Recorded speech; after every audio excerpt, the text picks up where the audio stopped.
Hi friends, it's Joan at 10 Pentacles Tarot. Today I've got another 2 for you book review on animal books. And one is Animal Speak, The Spiritual and Magical Powers of Creatures Great and Small by Ted Andrews. A while back, not very long ago, I did a 2 for you book review on spirit animal books, and I had mentioned this book, and I had not given Ted Andrews the credit for the book that he deserved. I'd remembered the book, I had given it to someone, and I forgot who had written it. I was thinking it was Stephen Farmer, but it's not. It's Ted Andrews. And this is a wonderful, wonderful book. Over 600,000 copies sold. I'm not surprised. And it includes a comprehensive dictionary of animal, bird, and reptile symbolism. So let's look at this book real quick. It's kind of a big book compared to the other. Let me grab my ruler so I can actually measure it, just in case you're curious. All right, so this book is like 7 inches wide and 10 inches long. That are tall, well, however you want to say it. This is one of the bigger books on my shelf. All right, so let's see what it is about. And I apologize to Ted Andrews for not giving him credit in the other video. All right, so there's some about the author. And this is published by Llewellyn Publications. And it's a 1993 book, but it's 51st printing, which means it's very popular. As we already mentioned, its 51st printing was in 2021. So there's a dedication. Other books by Ted Andrews. As you can see, there's a whole list. There's a table of contents. Introduction on learning animal speak. If you talk to the animals, they will talk with you, and you will know each other. If you do not talk to them, you will not know them. And what you do not know, you will fear. What one fears, one destroys. And that is a quote from Chief Dan George. Okay, so part 1, symbols in the natural world. The spiritual and magical roles of nature. There's a masked sorcerer. Let me see if there's an illustrator mentioned. I don't see anything. Awakening to your spirit totem. So again, there's a spirit animal section. Do you know your animal totems? The basics of animal totems. Meeting your animal totem. This is really in-depth. I like it a lot. There is an activity to do here on awakening to your animal totem. This mystery and magic of predator and prey. Lessons. The lesson of life, death, and rebirth. There's some magical exercises. Lesson of adaptation. The lesson of using your potential. The lesson of responsible relationships. And each one of these lessons talks about the magic, the element it's related to, and the direction. So this is pretty cool. Reading signs and omens in nature. I'm glad I went and bought this again. I don't think I'm ever going to get it back from the person that I lent it to. Augury and the meaning of landscapes. Symbology of the landscape. Forest, trees, and plants. House and home. Marshland. There's more. Part 2, winged enchantment. Bird totems and the initiation of air. All right. Working with bird medicine. This is the eagle dancer. There's exercises to do. The crane stance. Eggs, nests, and divination. There's an eagle's head mask. The mystery of feathers and flight. Feather magic.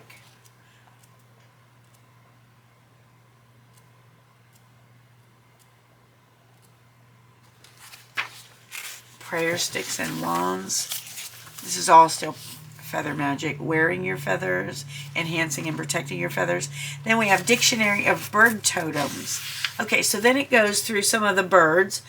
And it tells you, all right, for example, this is Blackbird. Keynote, understanding of the energies of Mother Nature, cycle of power, summer. The blackbird has long been associated with omens and mysticism. Its color alone has evoked both fear and promise. Although called a blackbird, only the males are black. Females usually have a streaky brown plumage. Not all blackbirds are black. One variety has a yellow head and throat, which stands out strongly against the black plumage. The yellow and black coloring has long been associated with the archangel Ariel. Ariel is considered, now it's not Ariel, it's Ariel, A-U-R-I-E-L. Ariel is considered the tallest of the angels with eyes that can see across eternity. This being oversees all of nature and all of nature's spirits. Ariel has traditionally been associated with the summer season. Okay, so it talks all about that blackbird and related things, and then bluebird, then blue jay, and these are alphabetical. And it goes through cuckoo, doves, ducks, eagles, there's flickers, herons, meadowlark. I'm not going to read all of these, of course. The swisher, turkey,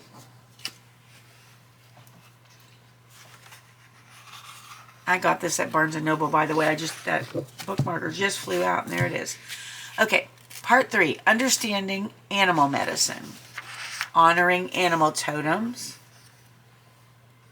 Calling your spirit animals. Animal rites. Preparing for animal rites. Rites, R-I-T-E-S, as in rituals. There's a diagram for dance ritual. And then it has the animal dictionary of animal totems. So antelope, again, these are in alphabetical order. Armadillo, badger, and so on. Bear. I'm not reading them all.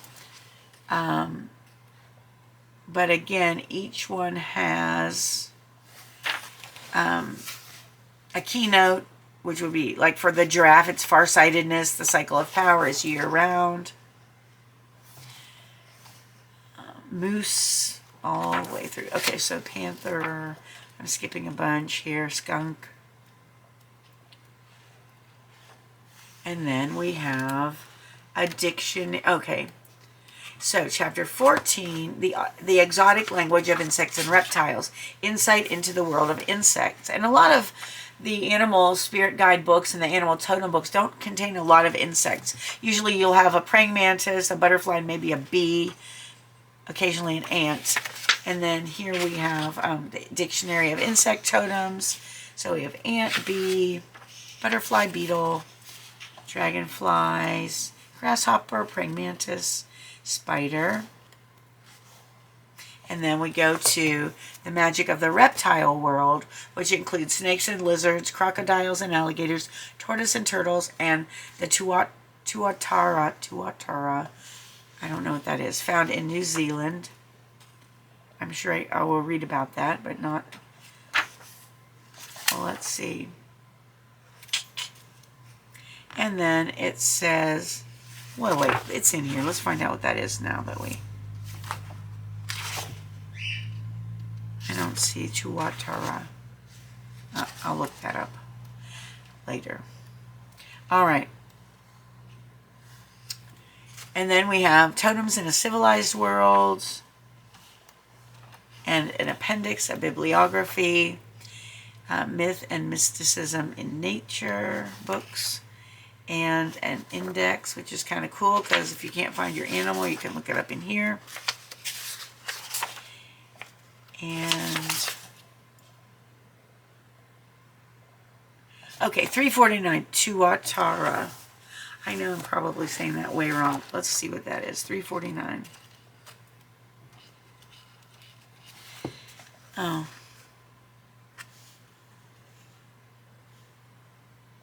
No, that's just where I saw it named earlier. Let me see. I'm looking up on my phone. My phone's not even in here. So, I guess I am out of luck right now. But anyway,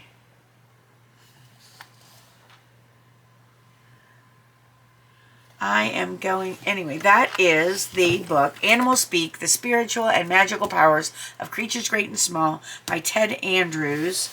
And published by Llewellyn Publications. Okay, now the second book is an interesting book.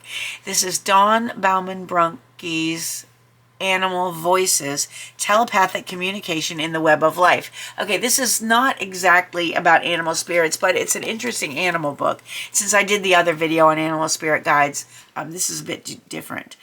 This book is published by Bear & Company, and the publication date, I think this is an old one too. I've had this forever. It's one of those ones you have to hold on to because it's so interesting. Okay, 2002 is the publication date on this one. And I looked on Amazon to see if it was still available online. And I found it used for as little as $4.19. And this Dawn Baumann Brunke also wrote Animal Voices and Animal Guides. She also wrote an Animal Guides book, which I don't have. So this book is super interesting. I'll read you a few little parts out of it. But Part 1, Through the Unknown Remembered Gate. Part 2, Many Roads for Traveling Souls. Part 3, A Question of Perspective. Part 4, The Call for Transformation. Part 5, Into the Shadow. Part 6, Shadow and Beyond. Part 7, Remembering the Sacred Web.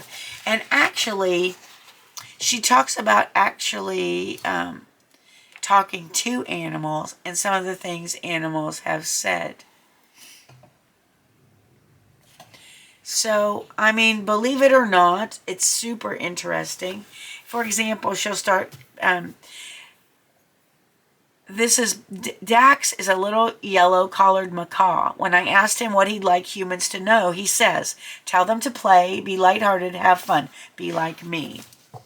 So, these are actual quotes. These are supposed to be actual quotes from animals and conversations with animals, whether you believe in that or not. It's super, super, super interesting.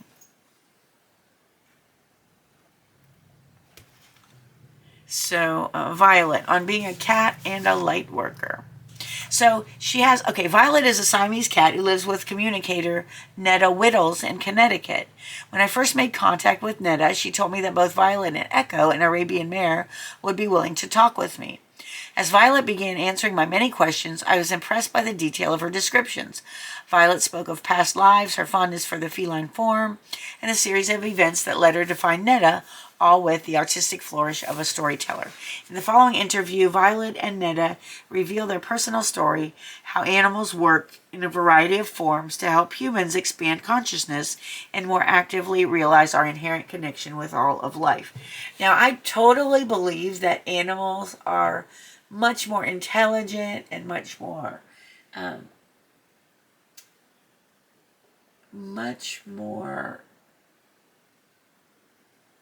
thoughtful, maybe, in their own way than we ever give them credit for. People are starting to realize this more.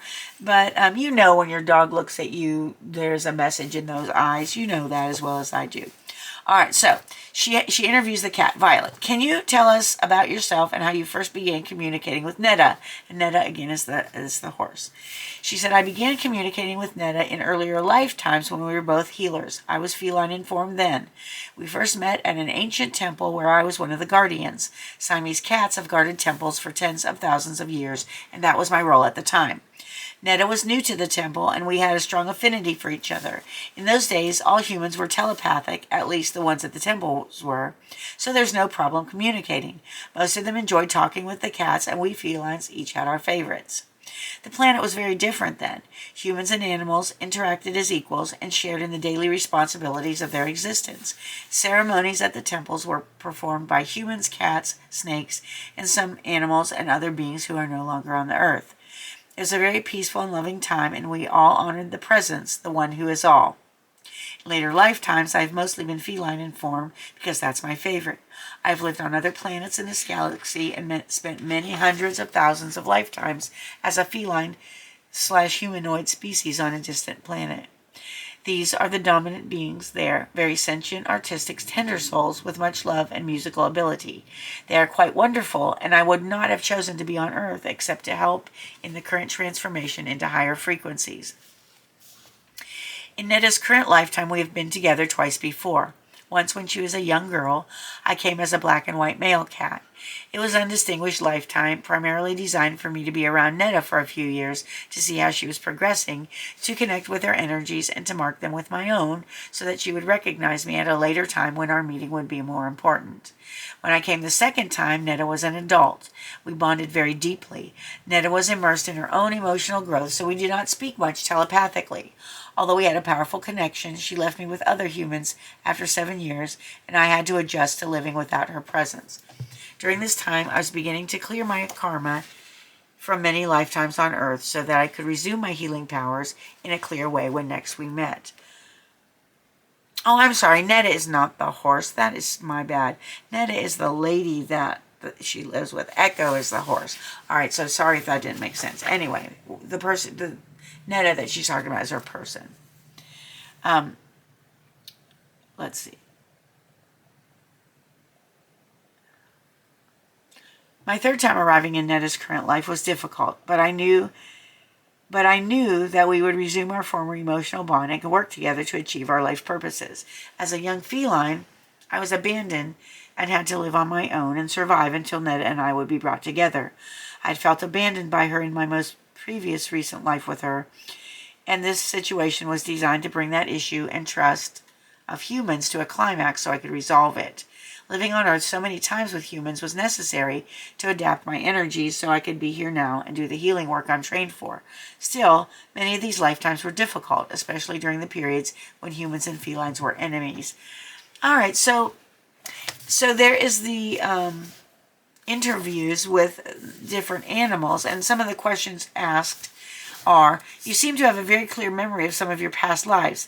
How is the recall of past lives important right now, or isn't it? And then